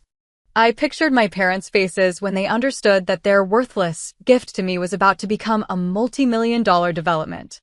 Would they be proud finally? Would they recognize my accomplishment? Or would they try to take credit somehow, rewriting history to cast themselves as generous benefactors who had given me a valuable opportunity? Sarah noticed the toll the secrecy was taking. You look exhausted, she said during our weekly dinner. Maybe you should just tell them and get it over with. I shook my head. Not yet. Everything needs to be perfectly in place first. I get that you want to make a statement, but is this revenge worth the stress? I considered her question seriously. It's not just about revenge. It's about finally being seen. About standing up for myself after a lifetime of being treated as an afterthought. And honestly, it's about creating something beautiful and valuable from what they intended as an insult. The final pieces fell into place over the next several weeks. City permits were approved with surprising speed, thanks in part to the housing shortage in the area and my project's alignment with the city's development goals. Construction contracts were signed. A marketing firm began developing materials for pre-sales. The date was set for the first phase of construction, site clearing, including removal of the old shed. It happened to fall 1 week before Amy's planned housewarming party. The night before the bulldozers were scheduled to arrive, I returned to the shed one last time. In the beam of my flashlight, the decrepit structure seemed smaller than ever, its walls leaning precariously, roof sagging under the weight of years of neglect. Thank you, I whispered to the darkness. Whether I was thanking the shed itself, my grandfather's foresight, or some cosmic force of justice, I wasn't sure. but gratitude filled me alongside determination. I locked the shed for the final time and walked the perimeter of my property, envisioning the transformation to come. Where there was now overgrown brush, soon there would be elegant homes. Where my family had seen only a worthless outbuilding, I had discovered opportunity. Tomorrow, everything would change. I texted the construction foreman to confirm the 8 a.m. start time, then drove home to prepare for what would undoubtedly be a day of reckoning. Morning arrived with perfect cinematic timing, clear skies after a week of rain. As if the universe had cleared the stage for the drama about to unfold. I dressed carefully in a professional charcoal suit, applied minimal makeup, and pulled my hair into a sleek ponytail. Today was not about looking pretty for my family's approval, it was about commanding respect. The construction crew was scheduled to arrive at 8 a.m. I got to the property 30 minutes early, parking my car just off the access path, out of immediate sight, but with a clear view of both the shed and the rising framework of Amy's mansion on the adjacent property. At precisely 7:58, the rumble of heavy machinery announced the arrival of the construction team. 2 bulldozers, an excavator, and 3 trucks carrying equipment and workers turned onto the narrow access road. The company logo Rivera Construction emblazoned on their sides. Marco Rivera, the company owner and foreman, greeted me with a firm handshake. "Ms. Rivers, we're ready to begin as discussed. The demolition of the existing structure and initial clearing should take most of today." I nodded, handing him the final permits. "Perfect. Let's get started." The workers moved with efficient precision, unloading equipment and placing safety barriers. One team approached the shed with demolition tools while another prepared the bulldozers for clearing the surrounding brush. At 8:17, my phone rang. Amy's name flashed on the screen. I let it go to voicemail. 3 minutes later, it rang again. This time I answered. "Jessica." Amy's voice was shrill with panic. "There are people with bulldozers on the property behind our house. They say they're starting construction today. Did you know about this?" I kept my voice calm. "Yes, I'm aware." "Well, do something. Call the police. They can't just start building back there. That's protected woodland or something. Actually, it's private property with approved development permits." A moment of silence. Then, "What are you talking about?" "Whose property?" "Mine, Amy. The shed you've been so eager to have demolished sits on a separate 2-acre parcel. I own all of it." Another pause, longer this time. When Amy spoke again, her voice had dropped to a dangerous tone. "What exactly are you planning to do?" "I'll be happy to explain everything. Why don't you come over to the shed? Bring Mom and Dad if they're around. I think they'll want to hear this too." I ended the call and waited, watching as the first bulldozer rumbled to life. The workers had just begun to remove the shed's decaying door when a luxury SUV screeched to a halt at the property line. Amy emerged, still in what appeared to be silk pajamas covered by a hastily donned cashmere coat. Her hair was uncombed, her expression thunderous. "Stop," she shouted at the construction workers. "You can't do this." Marco looked to me for direction. I nodded slightly, indicating he should pause the work. The bulldozer's engine idled as Amy stalked toward me. "What the hell do you think you're doing?" she demanded. "Developing my property," I replied calmly. "Your property is that disgusting shed, not all this land." She gestured wildly at the surrounding acres. "Actually, my property is the shed and the 2 acres it sits on. It's a separate parcel with its own deed, the deed Mom and Dad so generously signed over to me." Amy's face flushed. "That's not possible. They would never." She was interrupted by the arrival of another vehicle, our parents' sedan, driving too fast down the narrow path. They parked haphazardly and hurried toward us. My father still buttoning his shirt, my mother's face stripped of her usual perfect makeup. "What's going on here?" my father demanded, looking between me and the construction crew. Amy called saying there are bulldozers on the property line.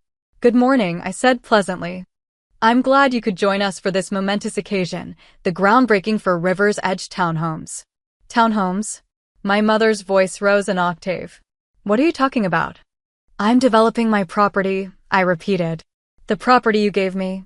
My father's face darkened. We gave you a shed, not permission to build some kind of housing development. This was the moment I had been waiting for. I removed a folder from my briefcase and opened it to reveal the property documents. Actually, Dad, you gave me this entire 2-acre parcel. It's all outlined quite clearly in the deed you signed. I pointed to his signature at the bottom of the page. The shed was just a structure on the land. The land is what holds the value. Surely you knew that, with all your business acumen. My father snatched the papers, his hands shaking slightly as he scanned the legal description of the property. My mother looked over his shoulder, her expression shifting from anger to disbelief. "This isn't possible," she whispered. "The shed is just the shed." "Apparently not," I replied.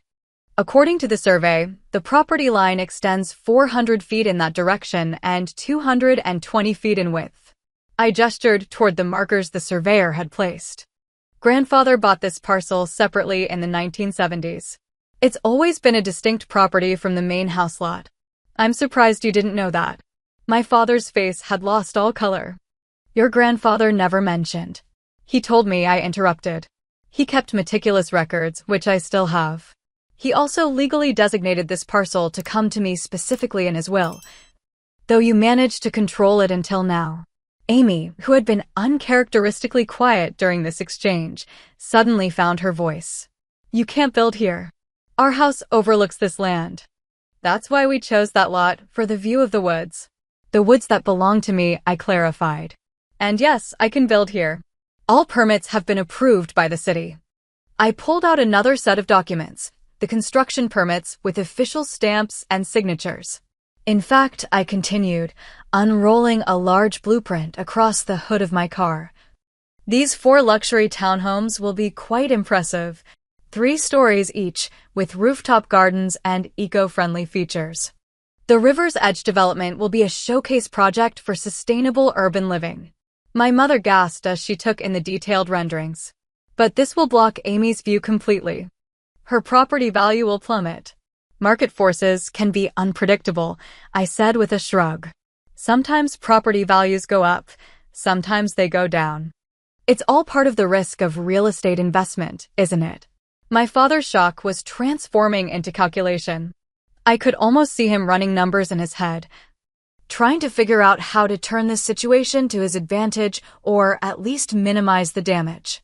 "Jessica," he said, his tone shifting to one I recognized from his business negotiations, "let's discuss this reasonably. Perhaps we can come to an arrangement that benefits everyone." "I'm listening," I said, though I had no intention of changing my plans. "We could buy the property from you. For a fair market price, of course. That way, Amy and Eric can preserve their view, and you would have capital for whatever it is you want to do." I smiled. "That's an interesting offer. What would you consider a fair market price?" He named a figure, $500,000, that was insultingly below the property's actual value, even without development potential. "I'm afraid that won't work for me," I said. "My investors and I project a profit of approximately $3.2 million from this development once all units are sold. But even if I were willing to sell, I would want at least the land's current market value, which my appraiser puts at $1.8 million. The shock on their faces was priceless. My father struggled to maintain his composure. That's outrageous. This property isn't worth nearly that much." "The market disagrees," I said, nodding toward Marco. "You can resume work now." The bulldozer's engine roared back to life. Amy let out a strangled cry and turned to our parents. "Do something," she demanded. "She's doing this on purpose to ruin our home." My mother turned pleading eyes to me. "Jessica, please. Be reasonable. Think of your niece. Think of family." The word family ignited something inside me. All the years of being second best, the casual cruelty, the $1. $5 million check handed to Amy while I received a rotting shed.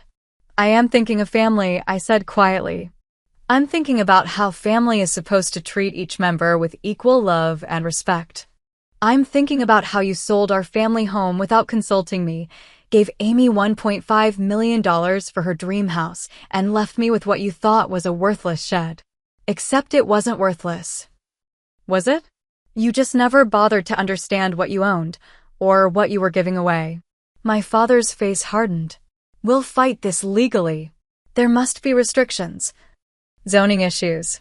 All addressed and approved, I interrupted, tapping the permits.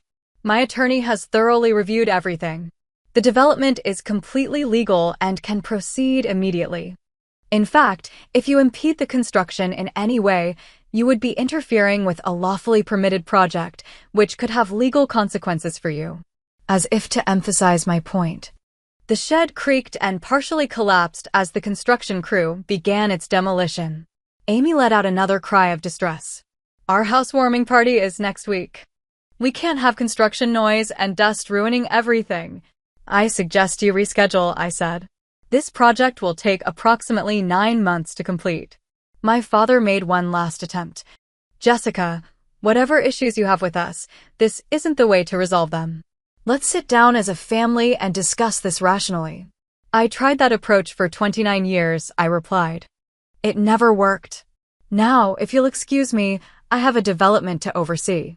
I turned away from them, signaling to Marco that work should continue at full pace.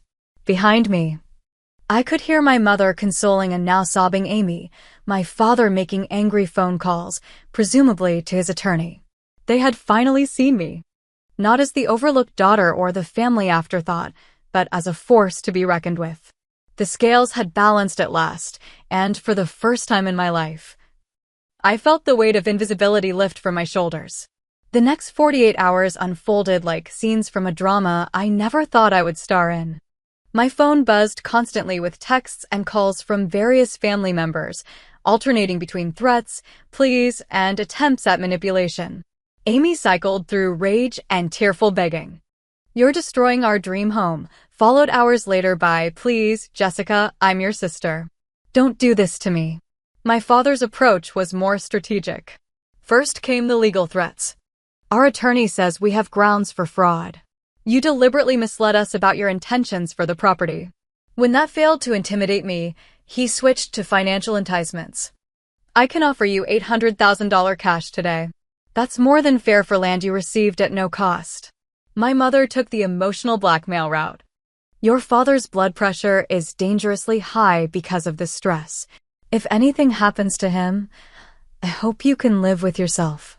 I remained unmoved. 29 years of being the family afterthought had hardened me against their manipulations. I responded to each message with the same calm statement. The development is proceeding as planned and permitted. On the third day, Eric, Amy's husband and usually a background figure in family dramas, requested a private meeting. We met at a neutral coffee shop downtown, away from both construction site and family. I want to apologize, he said after we'd settled with our drinks, surprising me. I've always been uncomfortable with how your parents treat you compared to Amy. I should have said something sooner. I studied him, looking for signs of deception. Why speak up now? He sighed, running a hand through his hair. Honestly, this situation has forced me to acknowledge how unfair things have been. I knew the house sale proceeds distribution was wrong, but I let myself be swept along because it benefited us. That wasn't right. His candor was unexpected. Thank you for saying that. It matters. I'm not here to ask you to stop the development. He continued. You have every right to do what you're doing. But I am hoping we might discuss some compromises that could preserve at least part of our view while allowing your project to proceed. It was the first reasonable approach any family member had taken. What did you have in mind? Eric pulled out some sketches. If your townhomes could be positioned more toward this side of the property, our main views from the master bedroom and living room could be partially preserved. We'd be willing to purchase an easement on that portion of the land to compensate you. I appreciated his pragmatism and the fact that he was offering fair compensation rather than emotional manipulation. I'll consider it and discuss it with my architects and investors.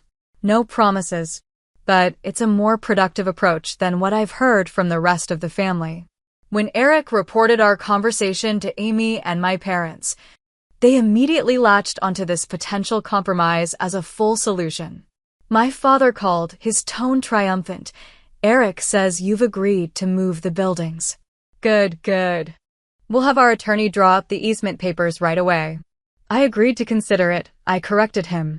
Any changes would require adjustments to already approved plans and would need to make financial sense for my investors.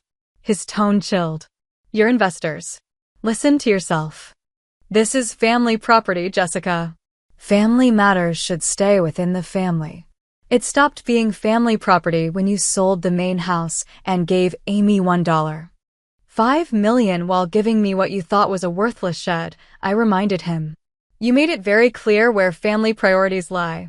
2 days later, my parents and Amy consulted with their own attorney, who delivered news they didn't want to hear. I learned about the meeting from Eric, who continued to serve as an unlikely bridge between warring camps. Their lawyer confirmed everything your attorney told them, he reported during another coffee meeting. The property is legally yours, the permits are valid, and there's no legal basis to stop the development. How did they take it? I asked, genuinely curious. Not well, Eric admitted. Your father isn't accustomed to being outmaneuvered, especially by... He trailed off, looking uncomfortable. Especially by me, I finished for him. The overlooked daughter. He nodded reluctantly. Amy's been inconsolable. She's already talking about selling our house before it's even finished. That seems premature. Between us, Eric lowered his voice. I think the house was more her dream than mine. It's ostentatious. I'd be happy with something more modest. This revelation didn't surprise me. Eric had always seemed less interested in status symbols than Amy and my parents. Construction continued steadily through these negotiations. The shed was completely demolished within days. The land cleared and graded for foundation work.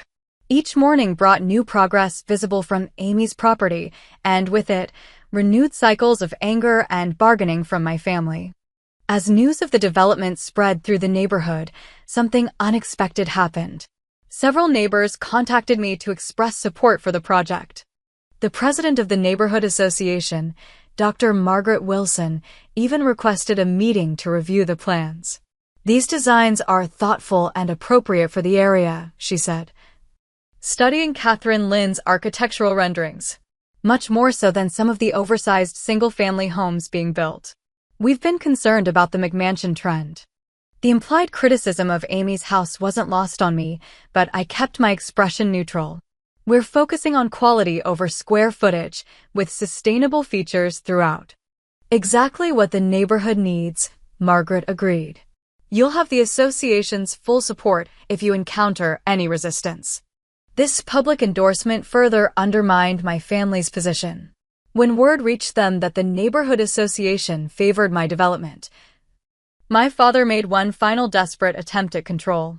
He arrived at my apartment unannounced one evening, a manila envelope in hand. His face showed the strain of recent weeks, new lines around his mouth, dark circles under his eyes. Jessica, he began without preamble when I opened the door. This has gone far enough. You've made your point. I didn't invite him in. What point do you think I've made? That you felt slighted by the house sale arrangement. That you wanted recognition. Fine. You have our attention. But this vendetta needs to end. It's not a vendetta. It's a business decision. He thrust the envelope toward me. Here's a check for $1. $5 million, equal to what we gave Amy.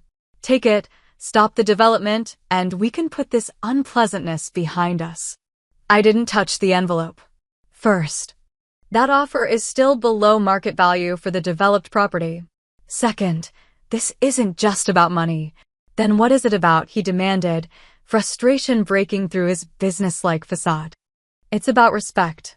It's about being seen as an equal member of this family after a lifetime of being treated as less important than Amy. It's about the fact that you're only here now. Only offering this money because I have something you want, not because you've recognized the fundamental unfairness of how you've treated me. His expression hardened. So this is emotional after all. I thought you were more rational than that, Jessica. Recognizing one's worth isn't irrational, I replied. The development proceeds as planned. He left without another word, taking his uncashed check with him. The symbolism wasn't lost on me. After 29 years, I had finally refused to accept the scraps from my parents' table. Construction progressed rapidly over the following weeks. Foundations were poured, framing began to rise, and the shape of the 4 townhomes became visible. From Amy's property, the impact was undeniable. The wooded view was replaced by construction activity, soon to be permanent structures. The family housewarming party was canceled. According to neighborhood gossip, Amy and Eric were already discussing selling their unfinished mansion. Property values were indeed affected, a reality check my parents had never anticipated when they handed over that shed with mocking laughter. My mother made one last attempt at reconciliation, meeting me for lunch at a restaurant halfway between our homes. Her approach was different from my father's, less commanding, more reflective. "I've been thinking about what you said," she began after we ordered, "about being seen as less important than Amy." I waited, skeptical but willing to listen. "I don't think we ever intended to make you feel that way," she continued. "Amy just seemed to need more attention, more help. You were always so capable, so independent." "Being capable shouldn't have meant being ignored," I said quietly. "Celebrating my achievements wouldn't have taken anything away from Amy." She nodded slowly. "I can see that now. I got it wrong, Jessica. The question is, where do we go from here? Is there any way to salvage our family?" It was the first genuine acknowledgement I'd ever received from either parent. Not complete, not entirely self-aware, but a beginning. "I don't know," I answered honestly. "That depends on whether you and Dad can truly accept me as an equal in this family, not just because I now have leverage through this property, but because I deserve it and always have." We left the question unresolved, but something had shifted. A door had opened, if only slightly, to a new kind of relationship, one based on mutual respect rather than established patterns of favoritism. As summer turned to fall, my townhomes took shape against the skyline, elegant, modern structures that even Amy might have admired under different circumstances. Pre-sales began, with 3 of the 4 units sold before completion, confirming the project's financial success. The family that had once dismissed me now viewed me with a mixture of resentment and newfound respect. The balance of power had irrevocably shifted, and with it, the dynamics that had defined us for decades. 1 year after the bulldozers first arrived at the shed, I stood on the rooftop garden of the model unit at River's Edge Townhomes, surveying what my grandfather's legacy and my vision had created. For luxury townhomes stood where once there had been only overgrown woods and a decrepit shed, each one a testament to sustainable design and thoughtful urban planning. The development had exceeded even my optimistic projections. All 4 units had sold at above asking prices, the last one closing just the previous week. The final profit margin had surpassed initial estimates by nearly 20%, providing me with financial security I had never imagined possible and establishing my reputation in the development community. Eleanor Greenfield, my primary investor, joined me on the rooftop, champagne glasses in hand. "To River's Edge," she toasted. "And to you, Jessica. You've proven yourself a formidable developer. Our firm would be interested in partnering on your next project, wherever that may be." I smiled, clinking my glass against hers. "I'm already scouting locations. This experience has shown me a new path forward professionally." Indeed, the year had transformed more than just the property. I had discovered a passion for development that complemented my urban planning background, merging theory with practical creation. Several clients had approached me about consulting on their projects, impressed by the execution of River's Edge. The neighborhood had embraced the development as well. Margaret Wilson, the neighborhood association president, had become a friend and vocal supporter. "Your townhomes have actually increased surrounding property values," she told me during the official ribbon-cutting ceremony. "They've set a new standard for quality and sustainability in the area." The one property that hadn't benefited was Amy's mansion. The once spectacular view was now a row of townhome facades, and the construction noise had made their first 6 months of residence miserable.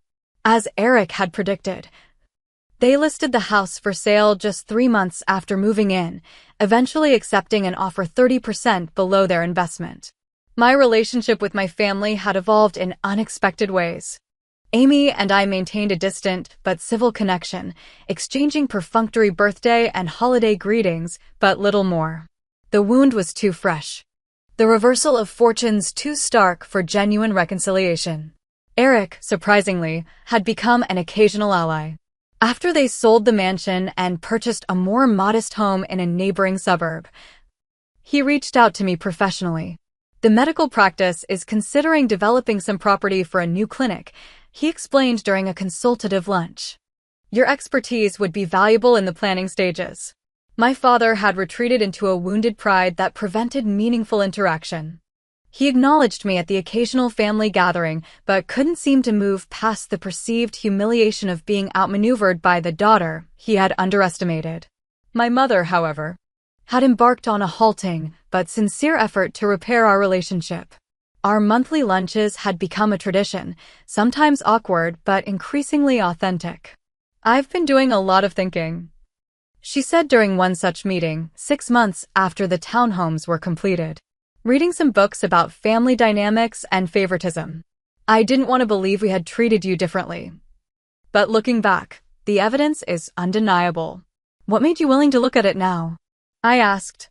She considered the question carefully. Partly the shock of realizing how completely we had misjudged you. Partly getting older and wanting to make amends while there's still time. And partly, she hesitated. I miss having both my daughters in my life. It wasn't a perfect apology, but it was genuine progress.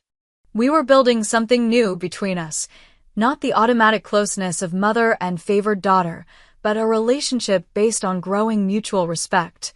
The experience had transformed my personal life as well. I had begun setting healthier boundaries in all my relationships, no longer accepting scraps of attention or appreciation. I started therapy to address the lingering effects of being the less favored child, gradually replacing the need for external validation with a stronger sense of self-worth. Sarah remained my steadfast friend, celebrating each milestone in my journey. You're not the same person you were a year ago, she observed as we shared dinner on the anniversary of the shed's demolition. You stand taller. You speak with more authority. You don't shrink yourself anymore. She was right. The woman who had accepted a dilapidated shed with quiet dignity, secretly crying in her car afterward, had evolved into someone who commanded respect in both professional and personal spheres. With my newfound financial security, I established a scholarship fund for disadvantaged students pursuing urban planning and sustainable development degrees. The Jessica Rivers Future Cities Scholarship would help ensure that other young people with vision could overcome obstacles to create more livable urban spaces. Standing on that rooftop garden, watching the sunset paint the sky in brilliant oranges and pinks, I reflected on the strange path that had led me here. A family's betrayal, a grandfather's foresight, a rotting shed that contained the seeds of transformation, all had converged to create not just beautiful buildings, but a stronger, more authentic version of myself. My phone buzzed with a text from my mother. Thinking of you today. Proud of what you've accomplished. Dinner next Sunday. I typed back, thank you. Sunday works. Simple words that would have seemed impossible 2 years earlier. The shed was gone, replaced by homes where new families would create their own memories. The favoritism that had shaped my early life no longer defined me. I had built something lasting, not just structures of wood and stone, but a foundation of self-worth that could weather any storm. Sometimes justice comes in unexpected packages. Sometimes the thing meant to humiliate you becomes the key to your liberation. And sometimes, a garden shed turns out to be the most valuable inheritance of all. Have you ever been underestimated by family, only to prove them wrong in unexpected ways? I would love to hear your stories in the comments below. If this journey of turning rejection into triumph resonated with you, please like and subscribe to join me for more real-life stories of overcoming family challenges. Share this video with someone who needs to be reminded of their worth.